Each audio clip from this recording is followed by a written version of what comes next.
100% Bénin, votre numéro du jour, mesdames, messieurs, vous conduit au cœur du Parlement béninois. Servir le peuple, le credo était celui des 83 élus du peuple de la 7e législature lors de la cérémonie marquant leur installation. En eux, beaucoup d'espoir étaient placés quant à l'accomplissement parfait de leur mission régalienne, le vote des lois et le contrôle de l'action du gouvernement. Après 2 ans d'exercice, c'est du miel au fiel, dit-on. Nombre de mandants peinent à reconnaître leurs élus. Il leur reprochait le vote de textes de loi à controverse ne prenant presque pas en compte les aspirations profondes du peuple. La loi sur l'embauche, pour ne citer que celle-là. Le contrôle de l'action gouvernementale, lui, serait passé par perte et profit, carrément inexistant. Aucune des questions adressées au gouvernement n'a connu de réponse, révèle le dernier rapport d'activité de l'institution parlementaire de la période du 1er avril au 30 septembre. Pur hasard ou boycott consenti et programmé. En tout cas, les premiers concernés, eux, se gardent à peine de se jeter la pierre. 100% Bénin, le numéro du jour, voudrait, mesdames, messieurs, apprécier le fonctionnement de l'institution parlementaire à l'ère du nouveau départ. Thème au menu, la 7e législature, un prolongement de l'exécutif. L'instant débat et analyse dans quelques minutes. Mais avant, l'instant revue de presse.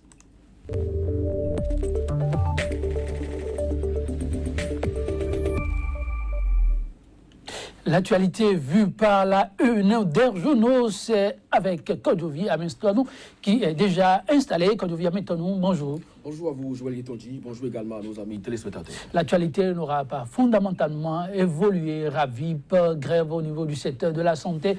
La filière coton qui serait au meilleur de sa forme. À vous plutôt l'antenne.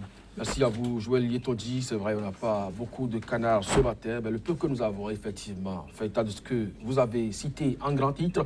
Et on retiendra que pendant que certains demandent à ce qu'il y ait défalcation au niveau du secteur de la santé pour les grévistes, eh bien, le quotidien Fraternité estime qu'il faut plutôt aller donc à la table des négociations et mettre donc en grand titre secteur de la santé, nécessité de poursuivre le dialogue entre le gouvernement et les syndicats.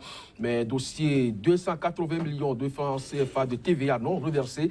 Le DG Soneb et consorts mis en détention préventive. La caissière centrale de l'entreprise est purement relâchée, constate le journal quotidien Kini, bien sûr dans sa tanière. Affaire de fausse quittance d'impôt à la Soneb. Le DG en prison pour délit d'abus d'autorité. Le DAF poursuivi pour complicité. La caissière et le chef service relâchés et mis sous convocation. Et puis Togo, un président qui tue à volonté son peuple est illégitime. C'est bien sûr le professeur Victor Tokpanou qui fait cette déclaration dans les colonnes du journal Kini. La nouvelle tribune, cette fois filière coton. Après le rachat de l'usine de Niki par la Sodeco, eh bien, Talon, seul et unique patron du monopole d'État au monopole privé. Et puis, tir croisé, maintenant condamné sans un procès.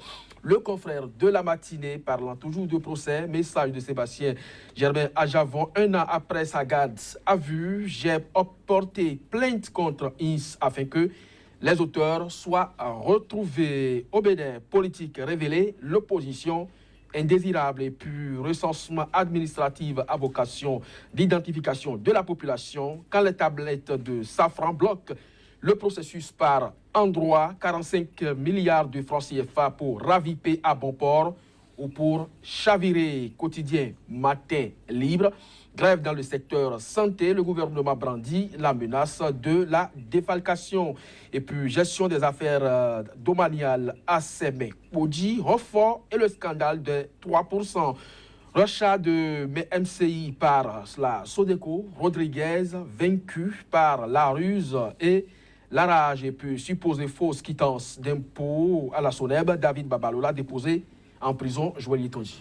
Merci, Kodovia. Maintenant, les titres se valent presque. RAVIP, santé, dossier, coton, filière, coton. Un petit arrêt autour du bras de fer qui se poursuit entre l'exécutif et le collectif des syndicats de santé. Le gouvernement serait en train de brandir la défalcation, une fraternité qui appelle plutôt à la poursuite des négociations. Je crois que c'est la bonne option pour les uns et les autres parce que même si le gouvernement procède par démarcation sur salaire pour donc inciter les uns et les autres à reprendre du travail et que eux autres ne veulent pas aussi lâcher du lest, je ne crois pas que ce soit une bonne option pour les populations qui ont juste besoin des soins et des prestations de ces agents en grève. Je crois que la nécessité de poursuivre le dialogue tel que souhaité par le quotidien Fraternité ici serait donc la meilleure option dans ce volet. La meilleure option, mais il faut dire que pour l'instant, on a comme l'impression que chacun reste toujours campé sur sa position. Oui, c'est ça qui surprend plus d'un à la mesure où le gouvernement a quand même annoncé un dégel au sortir d'une rencontre avec les responsables de ces différents syndicats qui sont impliqués dans ce mouvement de débrayage. On ne comprend pas ce qui fait que les uns et les autres ne peuvent pas quand même se comprendre. Et lorsque vous lisez des syndicalistes qui estiment qu'à la ruse, ils vont opposer la rage, eh bien, ça fait craindre quand même. Ça fait craindre une nouvelle plutôt heureuse à ce qui paraît pour la filière coton. Désormais, l'autorité aurait les coups de franche pour poursuivre l'opération et faire atteindre des chiffres records. Vous parlez d'autorité en termes de qui? Du président de la République? En tout cas, la une ne ment pas. De toutes les façons, le journal La Nouvelle Tribune a fait constater que Talon est aujourd'hui le seul et unique patron, puisque du monopole d'État, on passe au monopole du privé, juste par le rachat, par l'usine MCI, par la Sodeco. Donc, si c'est ce que vous estimez de bon augure, d'accord, allons-y, puisque de toutes les façons, le coton béninois sera égrené par les usines implantées au Bénin. Et si MCI doit participer à cela, quitte à être racheté ou pas, de toutes les façons, on encourage le mouvement. Merci, quand je viens maintenant, mesdames, messieurs. Merci de nous avoir suivis. Ce sera tout pour cette rubrique.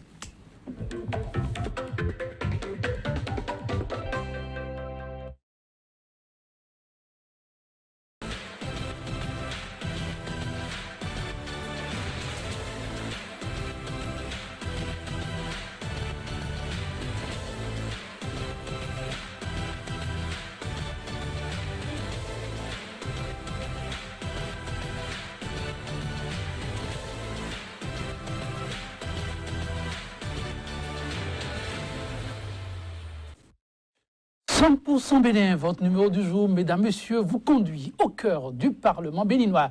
Servir le peuple, le credo était celui des 83 élus du peuple de la 7e législature lors de la cérémonie marquant leur installation. En eux, beaucoup d'espoir était placé quant à l'accomplissement parfait de leur mission régalienne, le vote des lois et le contrôle de l'action du gouvernement. Après 2 ans d'exercice, c'est du miel au fiel, dit-on. Nombre de mandants peinent à reconnaître leurs élus. Il leur reprochait le vote de texte de loi à controverse ne prenant presque pas en compte les aspirations profondes du peuple. La loi sur l'embauche, pour ne citer que celle-là. Le contrôle de l'action gouvernementale, lui, serait passé par petit profit carrément inexistant. Aucune des questions adressées au gouvernement n'a connu de réponse, révèle le dernier rapport d'activité de l'institution parlementaire de la période du 1er avril au 30 septembre 2017. Pur hasard ou boycott consenti et programmé. En tout cas, les premiers concernés, eux, se gardent à peine de se jeter la pierre. 100% Bénin, le numéro du jour voudrait, mesdames, messieurs, apprécier le fonctionnement de l'institution parlementaire à l'ère du nouveau départ. Thème au menu, la 7e législature, un prolongement de fait de l'exécutif. L'instant débat et analyse, c'est tout de suite, c'est maintenant, avec 2 analystes politiques. À ma droite, Francis Leleye, analyste politique, il est spécialiste des questions électorales et de gouvernance politique. Francis Leleye, bonjour. Bonjour, Joël Détendu. Merci pour la disponibilité. En face de vous, Constantin Amoussou, analyste politique, il est un observateur averti des questions d'actualité sur le continent. Constantin Amoussou, bonjour. Bonjour, Joël. Merci pour la disponibilité. C'est moi. Dirigé par celui qui aura détenu le record de longévité au perchoir au lendemain de la conférence des forces vives de la nation, est riche de l'expérience de 4 présidents de l'institution parlementaire. Présentement dans tout ça, l'hémicycle, le Parlement béninois, c'est de la 7e législature, celui de la 7e législature, peinerait à faire bonne figure. Sentiment d'insatisfaction à peine remarquable au début, il semble désormais généralisé. Je me retourne vers Francis Laleye. L'analyste politique observe-t-il les faits de cette façon aussi, ou cette façon d'apprécier désormais l'incision relève d'un vue d'esprit? Non, même si c'était une vue de l'esprit, même si ce n'était qu'une perception, c'est une perception dangereuse. Vous savez qu'en politique et dans pas mal de domaines d'ailleurs, pas seulement qu'en politique, les perceptions sont parfois encore plus importantes que la réalité. La perception, c'est l'image que vous renvoyez, c'est l'impression que vous donnez. Ce n'est pas nécessairement ce que vous cherchez à donner comme impression. Ce n'est d'ailleurs pas souvent ce que vous cherchez à donner comme impression, mais c'est ce que vous renvoyez. Ce que vous renvoyez, l'idée que les gens peuvent se faire de vous à partir de vos discours, à partir des actes que vous posez. Donc les perceptions sont tout sauf à négliger. Et là, on peut dire qu'il ne s'agit pas que de perceptions, puisqu'il y a quand même des faits. Le moins qu'on puisse dire qu'il y a quand même une insatisfaction. Ce que je peux observer, moi, pour ma part, c'est que quand ce Parlement s'est installé, cette législature s'est installée il y a 2 ans maintenant, il y avait effectivement de grandes attentes. Et on a eu l'impression, surtout avec l'élection de Maître Mbedi au Perchois à ce moment-là, et le fait que l'opposition d'alors avait réussi à contrôler le Parlement, on a senti comme un regain de crédibilité du Parlement au sein des populations. C'est vrai que comparaison n'est pas raison, c'est vrai que le contexte n'est pas le même, mais aujourd'hui, ce regain de crédibilité semble avoir disparu et sinon semble avoir cédé la place ou cède de plus en plus la place au doute. Quand on voyait des gens, les mêmes qui avaient de l'admiration pour le Parlement à un moment donné, qui exprimaient de grandes satisfactions vis-à-vis du Parlement, aujourd'hui, quand vous les entendez parler, sur un certain nombre de faits, parce que les gens ne se contentent pas de jugements à l'emporte-pièce, mais sur un certain nombre d'actes, sur un certain nombre de faits, le minimum qu'on puisse dire, c'est que les gens se posent de grosses questions. Ils ont des doutes sur le Parlement aujourd'hui. Des doutes sur le Parlement béninois. Et ça a raison. Nous allons nous retourner vers Constantin Amoussou. Constantin Amoussou, le Parlement béninois pointé d'un doigt accusateur, même dans l'exercice de ses prérogatives. Oui, en effet, vous avez bien fait de rappeler à l'entame quelles sont les fonctions attendues d'un Parlement. C'est tout à la fois d'abord le vote des lois, et c'est aussi le contrôle de l'action gouvernementale. Et lorsque vous voyez et que vous remontez dans l'esprit des dispositions qui fondent les démocraties, je remonterai peut-être à Montesquieu pour vous parler de l'esprit des lois, l'idée même de base de la création d'un Parlement aux fonctions distinctes de celles du pouvoir exécutif, c'est l'idée que le pouvoir arrête le pouvoir. C'est d'ailleurs pour cela qu'on parle de contre-pouvoir. Et donc le Parlement est par vocation, est par définition le plus important, sinon le principal contre-pouvoir. Il est contre-pouvoir également comme le pouvoir judiciaire. Et donc le citoyen est en état d'espérer de son Parlement qui ne lui donne pas le sentiment d'être une caisse de résonance. Dans le contexte particulier du Bénin, celui d'aujourd'hui, c'est qu'en partant de 2015 comme référence, la législature 7e qui commençait, Maître Adrien Mbedi en reprenant le Perchois, c'était pour la 3e fois, donnait le sentiment, non pas seulement, et on le croyait pour une bonne partie de la population, d'être un homme de droit. Mais on pensait qu'en plus d'être un homme de droit, il était aussi un homme de droit. Qu'en conséquence, on était en situation d'espérer que le Parlement jouerait mieux que par le passé ses fonctions. Aujourd'hui, on est quand même un peu scandalisé, d'abord, de remarquer qu'au sein de ce Parlement, il se soit constitué, au-delà même du camp dont on pensait que soutenait le chef de l'État, ce qu'on appelle le bloc de la majorité présidentielle, et que certains portent la dérision jusqu'à baptiser du bloc des marchés publics, qui se constitue, qui s'écoule de façon systématique et qui apporte un appui, un soutien systématique au point où nous ayons vu ces hommes et ceux qui les soutiennent descendre dans leurs fiefs respectifs pour appeler de façon fréquente au soutien au programme d'action du gouvernement qui, jusqu'à ce jour, apparaît un peu comme une alésienne. En conséquence, et donc pour finir sur ce premier point, les citoyens ont raison de se surprendre et en tout cas d'attendre de leur Parlement qu'ils reprennent ces prérogatives et que surtout sur l'aspect du contrôle de l'action gouvernementale qui fonctionne très mal aujourd'hui, mais qui fonctionne mal depuis très longtemps, parce que jusqu'à ce jour, et c'est peut-être là aussi un fait grave, jamais une enquête parlementaire n'a abouti. On est en situation d'espérer aujourd'hui, mieux que par le passé, que les nombreux dossiers qui sont soulevés de temps à autre, d'autant surtout qu'avec la dynamique des réseaux sociaux très forte, chaque jour, il y a un scandale. Mais le chef de l'État, qui lui-même a été amené un jour à saisir son ministre de l'économie et des finances par lettre pour lui dire « Mais écoutez, je souhaite que vous arrêtiez les marchés gré à gré ». Il n'a pas dit les marchés gré à gré illégaux, mais tout le monde a pu comprendre que c'était des marchés gré à gré illégaux. Cela aurait dû suffire pour que le Parlement s'autosaisisse, pour chercher à comprendre ce qui se passe, au point où le chef de l'État se sente obligé de saisir son ministre de l'économie et des finances, qui par ailleurs a été reconduit quelques mois plus tard, comme si il avait gouverné de façon raisonnable le département ministériel qu'on lui a laissé. Donc, en tant que citoyen, je suis préoccupé aussi pour l'image de notre pays, pour l'image de notre Assemblée. Préoccupé par l'image du pays, par l'image de l'Assemblée. L'Assemblée est appelée, c'est à jouer deux rôles essentiels. Si les regards sont tournés, l'interpellation va beaucoup plus au niveau du contrôle de l'action gouvernementale. Francis Laleye, le rôle de contre-pouvoir signifie-t-il systématiquement qu'on cherche à trouver les petites bêtes là où elles ne sont pas? Lorsque c'est bien fait, le Parlement n'est-il pas en droit de pouvoir accompagner? Le Parlement n'a pas vocation à démolir le gouvernement. Le contrôle n'est pas quelque chose de négatif. Un gouvernement a besoin d'être contrôlé. Il a rappelé, le pouvoir arrête le pouvoir. C'est la conception. Le pouvoir doit être... Parce que on sait que tout pouvoir qui évolue en roue libre devient fou.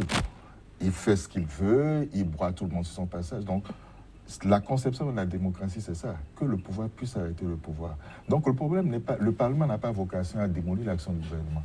Il a juste vocation à jouer son rôle. Son rôle, c'est la fonction de vote des lois. Il y a des choses à dire dessus. C'est la fonction de contrôle de l'action gouvernementale, on en parle. C'est aussi la fonction de représentation. Il représente les citoyens. Et donc, par rapport à ces choses-là, le Parlement aurait bien du mal aujourd'hui à enlever l'impression qui se généralise qu'il est en train de devenir malheureusement une sorte de caisse d'enregistrement. On a l'impression qu'il n'y a pas de débat.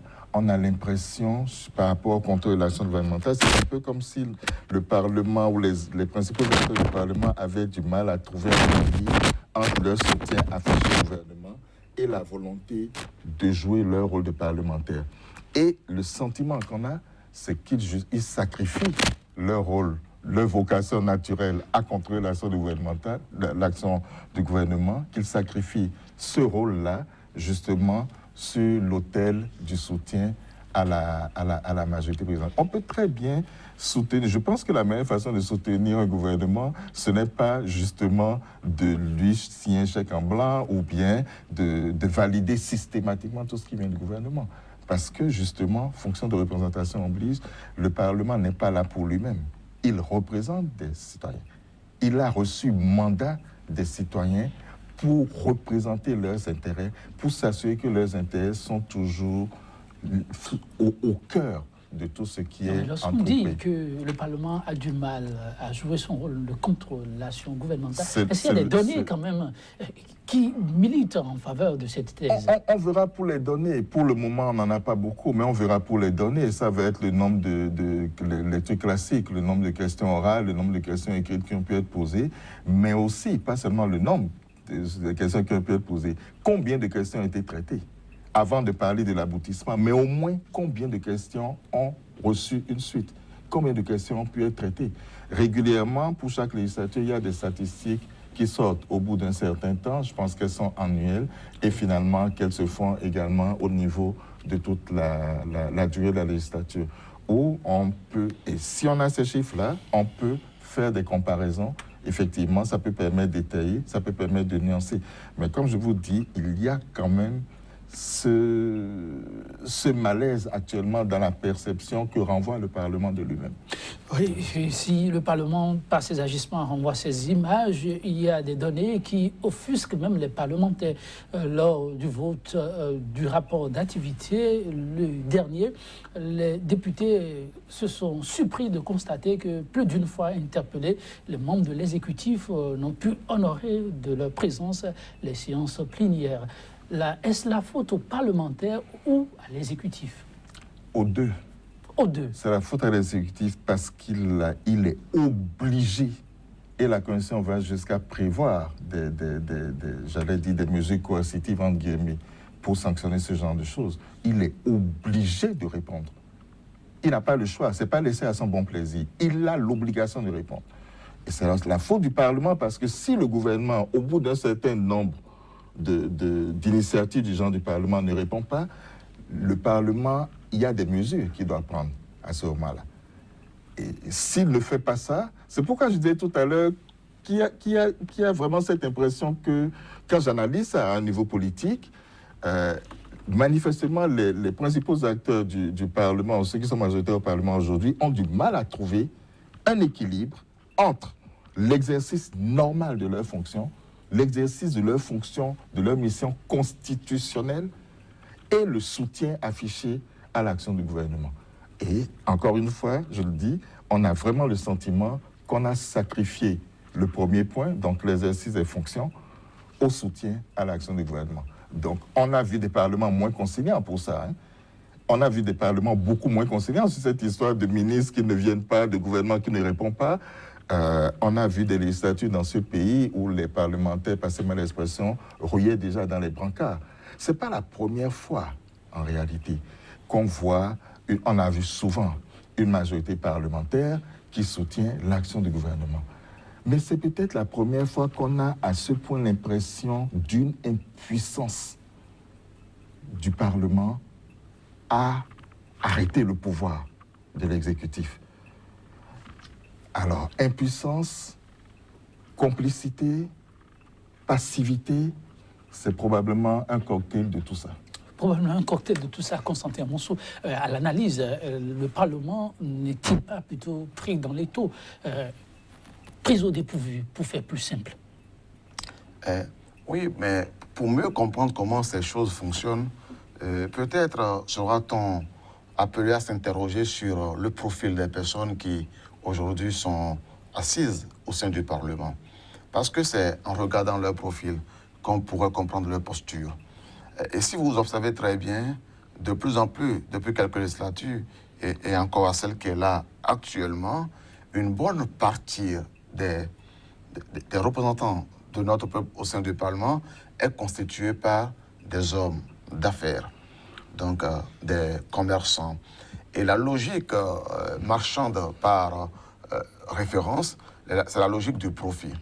Et donc, si chaque loi, si dans chaque acte qu'il doit poser, le député réfléchit non plus comme le représentant du peuple, mais comme son propre représentant, s'interrogeant sur sa plus-value personnelle.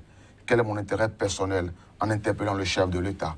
Quel est mon intérêt personnel en votant pour telle loi? Il sera toujours porté à voter en raison justement de l'intéressement du pouvoir et donc de l'exécutif. En conséquence, en regardant et en observant d'une part que les marchands sont devenus majorité à l'Assemblée nationale, on comprendra que la logique marchande domine.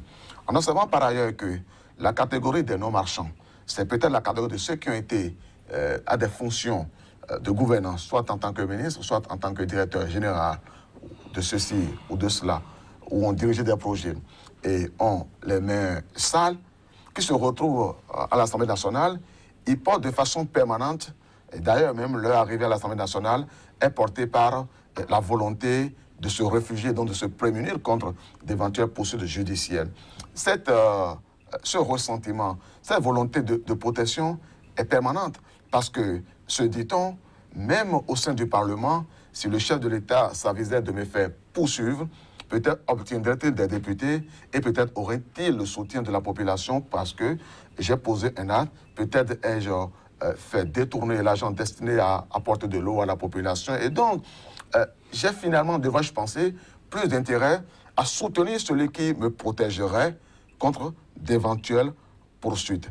C'est donc, me semble-t-il, la posture de la situation de ces acteurs politiques qui nous représentent que découle leur posture au sein de l'Assemblée. Or, pour voir comment ça fonctionne, et tout le monde est unanime pour dire que la première législature de notre pays était des plus qualitatives.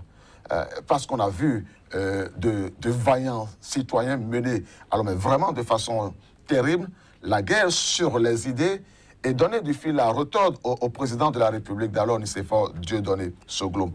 Mais ce qui fait généralement qu'une démocratie fonctionne, c'est la conscience que les citoyens, que les acteurs politiques peuvent avoir de la dynamique institutionnelle et de la dynamique axiologique. La dynamique institutionnelle parce que, au fond, pour autant que nous ayons d'une part le pouvoir exécutif, ensuite le pouvoir législatif et enfin le pouvoir judiciaire, cela est porté par la préoccupation toujours renouvelée que jamais tous les pouvoirs ne soient concentrés ni directement ni indirectement entre les mains d'une même personne ou d'un même clan.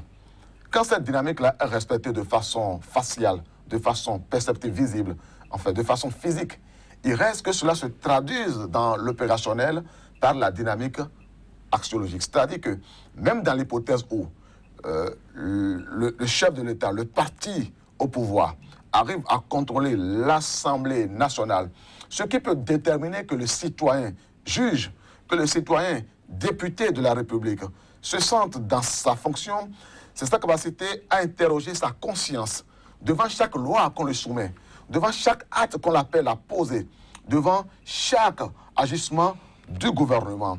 Quand il ne peut agir ainsi, quand il est obligé de regarder le bloc auquel il appartient et d'opérer un vote mécanique, il sort du principe de l'arsenal institutionnel, c'est-à-dire du contrôle de l'action voulue comme rôle de l'Assemblée nationale. Et c'est pareil autant pour l'Assemblée nationale que pour le juge, parce que si le juge doit juger les citoyens qui lui sont présentés en se demandant pour qui lui il a voté, en se demandant quelle est sa conviction politique, alors il sera bien obligé de rendre une décision qui ne soit plus celle qui dise le droit, mais celle qui dise l'intérêt du juge en sa fonction. C'est pour cela que autant le Parlement, autant le pouvoir judiciaire ont besoin, disons, de se retrouver entre les mains des citoyens dont le degré de conscience soit suffisamment élevé, le degré de conscience patriotique soit suffisamment élevé pour qu'ils n'en soient pas à apparaître comme les défenseurs de leurs propres intérêts, mais les artisans du renforcement de la démocratie de façon générale et finalement les artisans du développement. Francis Laleye, avons-nous affaire à un Parlement vraiment composé d'hommes qui sont liés par un quelconque intérêt au point de ne plus être en mesure de défendre les idéaux pour lesquels ils se sont retrouvés là où ils sont? Malheureusement, on sait, c'est pas nouveau, que la plupart des acteurs politiques, et au Parlement plus qu'ailleurs, il y en a d'ailleurs beaucoup plus au Parlement, ils sont quand même 83, sont d'abord motivés par leurs intérêts, malheureusement, qui ne coïncident pas toujours avec ceux de la population. Oui, c'est vrai que oui, beaucoup obéissent plutôt à leurs intérêts. Et c'est vrai qu'un homme politique, il ne peut pas ne pas avoir d'intérêt. Maintenant, c'est quelle est la nature de ces intérêts et comment est-ce qu'il arrive à trouver, encore une fois, l'équilibre entre ses intérêts et l'intérêt général. Tout est là. Si vous privilégiez l'intérêt général, il y a des choses qui en découleront automatiquement dans votre attitude, dans vos prises de position. En revanche, si vous privilégiez vos intérêts particuliers sur l'intérêt général, ben là aussi, votre position en sera déduite. Et le peuple juge. Oui, les récriminations hier venaient du peuple. Mais aujourd'hui, les élus du peuple eux-mêmes en sont à donner de la voix. Je voulais peut-être souligner au passage un aspect de peur de l'oublier, parce que quand on compare encore avec les législatures précédentes, comme je disais, ce n'est pas la première fois qu'un gouvernement bénéficie du soutien de la majorité parlementaire. Chaque président, depuis Soglo, a essayé, avec plus ou moins de bonheur, de contrôler le Parlement. Mais, comme je disais, cette impression de quasi-impuissance, elle est plus forte que par le passé. Il s'y ajoute, c'est de ça que je voulais parler, ce sentiment que le Parlement est beaucoup moins transparent qu'avant. Bien sûr, le Parlement, il faut distinguer plusieurs niveaux. Il fonctionne. Il est organisé, il fonctionne. De ce point de vue-là, rien à dire. Et je pense que les acteurs qui y sont, pour un certain nombre, en commençant par le président, sont de vrais professionnels en la matière, avec une expérience éprouvée, qui maîtrisent et les tests et les arcanes du Parlement. Donc le problème n'est pas là.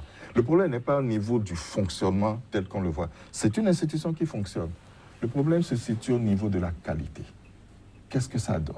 Mais on a des hommes de qualité. On a des hommes de qualité, on aimerait avoir des produits de qualité. C'est là ça cloche. Manifestement, ça cloche. On a des produits où la population ne se reconnaît pas dans un certain... Vous avez donné quelques exemples tout à l'heure. La population ne se reconnaît pas dans des lois qui sont votées pourtant par ses mandants. Ça pose problème.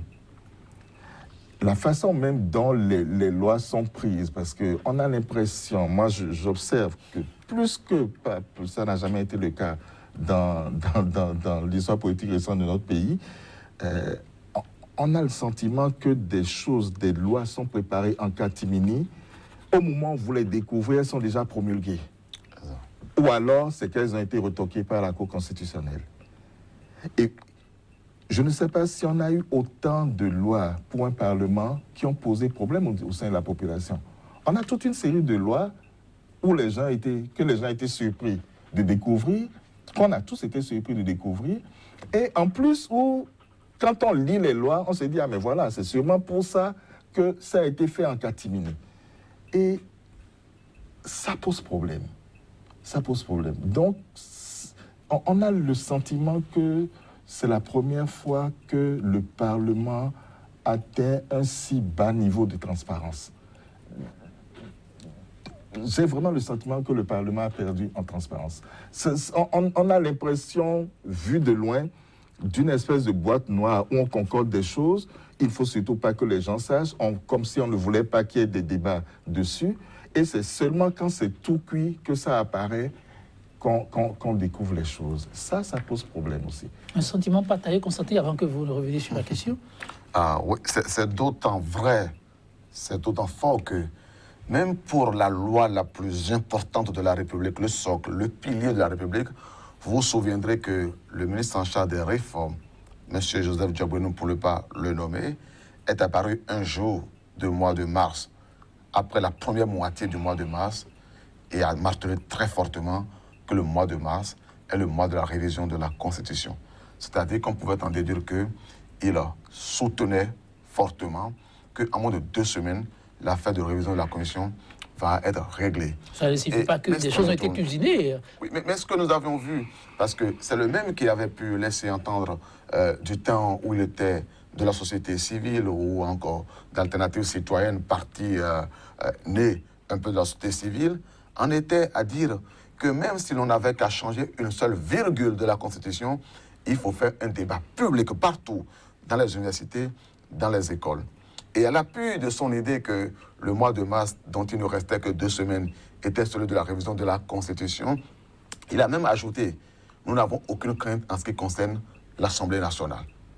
C'est un aveu de collusion, c'est-à-dire d'entente frauduleuse entre l'Assemblée nationale et le pouvoir exécutif. Pourtant, les propos ne l'engageaient que lui. Mais c'est le ministre de la République. C'est le ministre de la République qui parle. Je suis obligé de considérer que la parole du ministre de la République n'est pas la parole futile de quelques citoyens de la République. Encore s'agissant-il là du ministre en charge des réformes dans notre pays. Et lorsque nous avons suivi l'actualité, nous sommes vraiment aperçus que, tiens, la dynamique dont il parlait était plutôt avancée. Lorsque nous sommes interrogés pour savoir, mais dans quelle mesure, alors même que notre Cour constitutionnelle a déjà s'est déjà prononcé sur la question, en laissant entendre très clairement que la révision de la Constitution appellerait le consensus autour d'une cause comme celle-là. On a entendu dire que le chef de l'État a consulté toutes les composantes de la société en catimini. C'est-à-dire que, on dit, la société civile, les syndicats, les corps consultés ont été consultés sans que jamais aucun citoyen béninois n'ait été au courant de ça. On a vu par ailleurs que la dynamique qui a été enclenchée l'était de sorte à faire passer la révision de la Constitution sans que l'on ne daigne même passer par la population pour faire le référendum, alors que cela était pour le chef d'État une promesse formelle de passer nécessairement par le référendum. En conséquence, sur cette loi, comme sur beaucoup d'autres, parce que là j'ai commencé par la loi fondamentale, mais on est extrêmement inquiet. Je vous donne un exemple, le Code des marchés publics. Vous savez que, pour moi, dans ma représentation, le Code des marchés publics, c'est la loi qui dispose de comment l'argent du contribuable va être dépensé. Et comment l'argent du citoyen va être dépensé. Je crois que c'est presque aussi fondamental que la Constitution. C'est presque aussi fondamental que la Constitution. Vous avez pu observer que pendant de longs mois, les marchés ont été passés de gré en violation du Code des marchés publics sans qu'à aucun moment aucun député ne se soit avisé d'interpeller le gouvernement là-dessus. Et que mieux, pour faire les choses et pour les faire correspondre à la façon de percevoir les choses du gouvernement, plutôt que de s'adapter au Code des marchés publics, le gouvernement a préféré adapter le Code des marchés publics à sa façon de faire. Au point où un Code des marchés publics a été introduit clandestinement, voté clandestinement, promulgué clandestinement. Lorsque vous allez dans les pays qui nous servent de référence en matière de démocratie, la France par exemple, on ne peut pas modifier le Code des marchés publics sans faire un débat public national autour de ça. Le Code du travail a été modifié clandestinement. Quand on l'a appris, on a, entre autres, on peut faire des contrats à durée déterminée de façon indéfinie. Quand on l'a aperçu, c'était déjà promulgué par le chef de l'État. Le Code du travail, le Code de l'emploi ne peut jamais, mais c'est la loi qui régit le fonctionnement des citoyens, qui régit le mouvement de l'État, le mouvement des citoyens dans l'État, ne peut jamais être voté sans qu'il y ait un débat national public autour de ça. Que tout le monde sache le contenu. C'est ce que j'appelle l'abus de la représentation. Parce que pour autant que les citoyens votent pour le député et l'envoient à l'Assemblée nationale, ils ne lui laissent pas carton blanc pour qu'à son détriment, il exerce l'autorité pour avoir se retourner contre lui et donc avoir dit après, c'est toi qui m'as donné le pouvoir, je ne fais qu'amuser. Sommes-nous là dans l'abus? Il faut comprendre qu'au début, il y a eu de ces voix qui ont demandé à ce qu'on accorde une certaine période de grâce au chef. D'aucuns ont demandé à ce qu'on aille jusqu'à 2 ans. Ça, il y a la période de grâce, pour reprendre votre expression tout à l'heure, n'engage que ceux qui y croient. Sérieux? Oui. Écoutez, et même une période de grâce, elle n'irait pas jusque-là. Et une période de grâce ne vous dispense pas d'accomplir vos devoirs, surtout s'ils sont fixés par la Constitution. Non, c'est tout simple. C'est un délit de responsabilité? En tout cas, le fait est qu'on a vraiment cette impression de vote en catimini, de refus, d'autres diraient d'évitement du débat. On a vraiment le sentiment, et on sait que le président n'aime pas. Quel président? Il a dit, le président de l'Assemblée, on l'a... Non, le président de la République. Il a dit, je ne sais plus au cours de quelle cérémonie c'était pas le PAG ou je ne sais plus, où il chahutait un peu le président de l'Assemblée nationale en disant, bon, écoutez, quand j'enverrai mes lois, votez-les de grâce sans discuter. Il a dit avec beaucoup d'humour, un bel humour du reste, mais le fond était là. Le fond était là parce qu'on a vraiment le sentiment...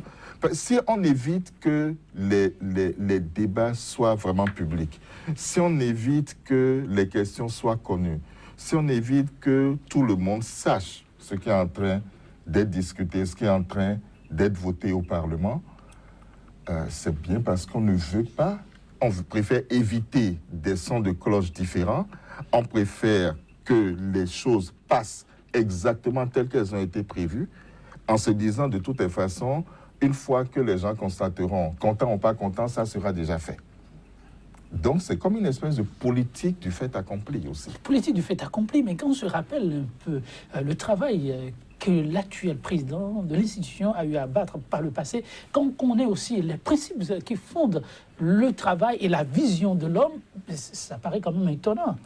C'est étonnant, mais je vous ai dit tout à l'heure, et j'y reviens, voilà l'une des raisons aussi pour lesquelles je le disais, il a affiché publiquement son soutien au président de la République.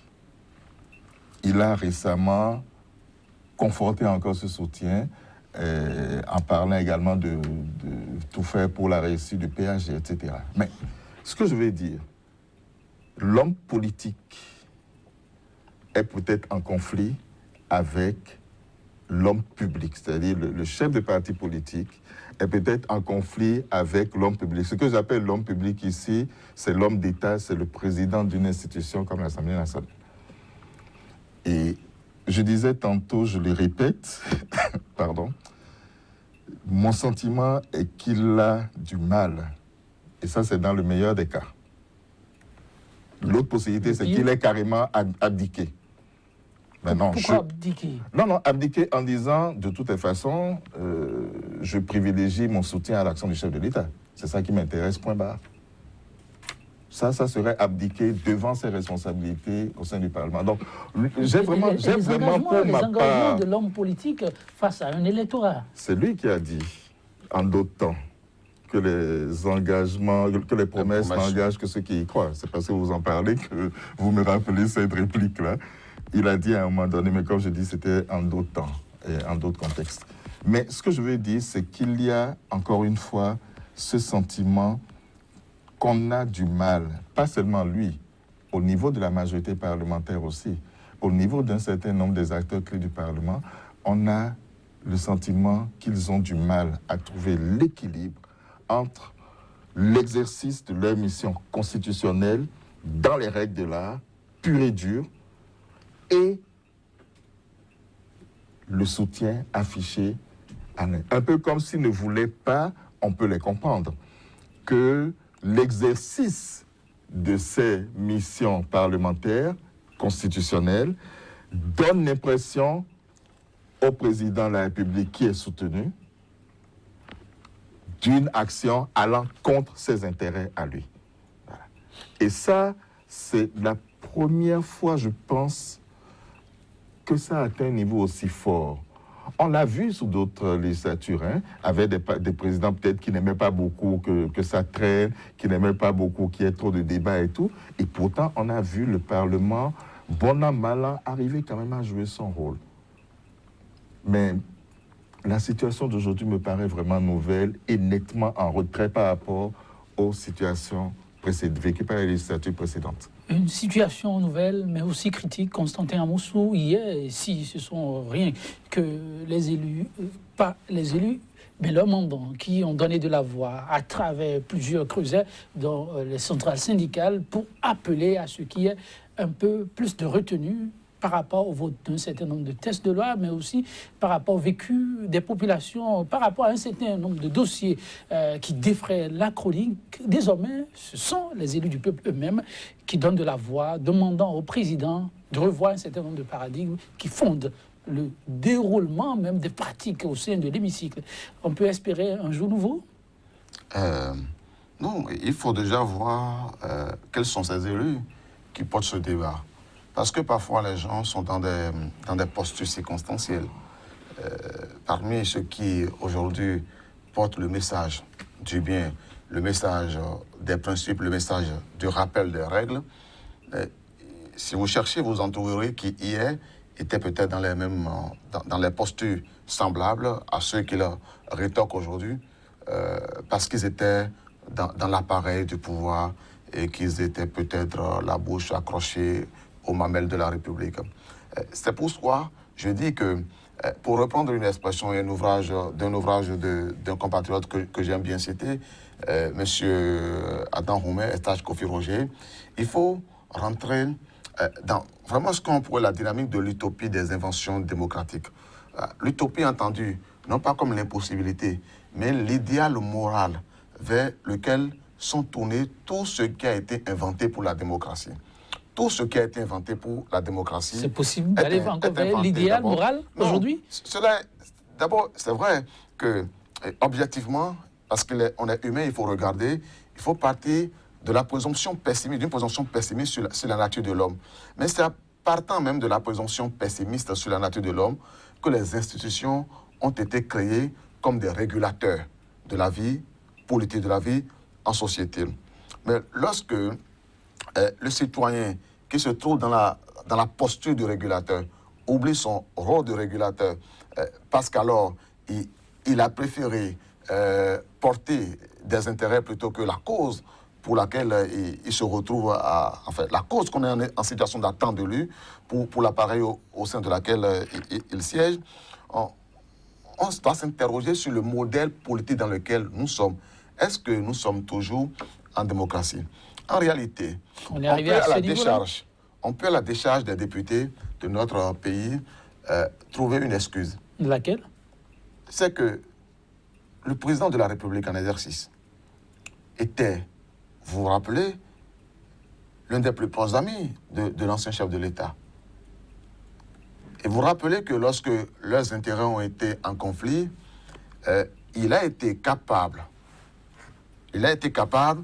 d'organiser une tentative, une double tentative, d'abord une première d'empoisonnement et ensuite de coup d'État.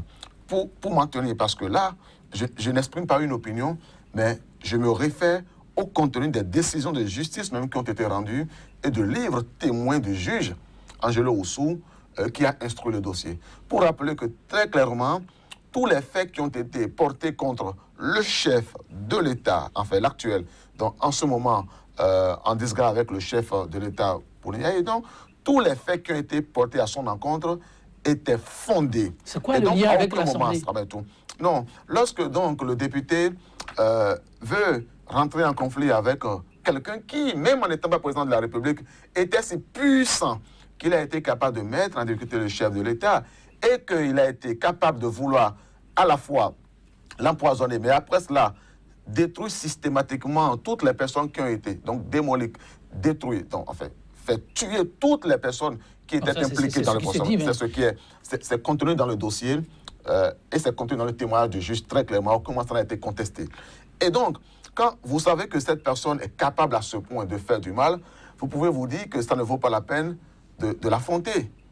Mais qu'alors, à sa ruse, parce qu'ils ont promis de diriger le pays désormais avec rage et avec ruse, vous tempérez votre ressenti et vous passez peut-être dans les coulisses en vous disant que au moment où il s'y attendrait le moins, c'est peut-être en ce moment que vous allez sortir votre part de montrer à malin de il se peut tout à fait que les députés soient dans cette observée et qu'on se retrouve en face plutôt d'un homme extrêmement puissant, un homme à craindre, et donc on laisse faire. Oh, je dirais que oui, il y a certainement cette impression de surpuissance, mais ce n'est pas la première fois qu'avec un chef de l'État, le Parlement a l'attitude qu'il a. C'est le niveau que ça atteint qui me paraît vraiment nouveau.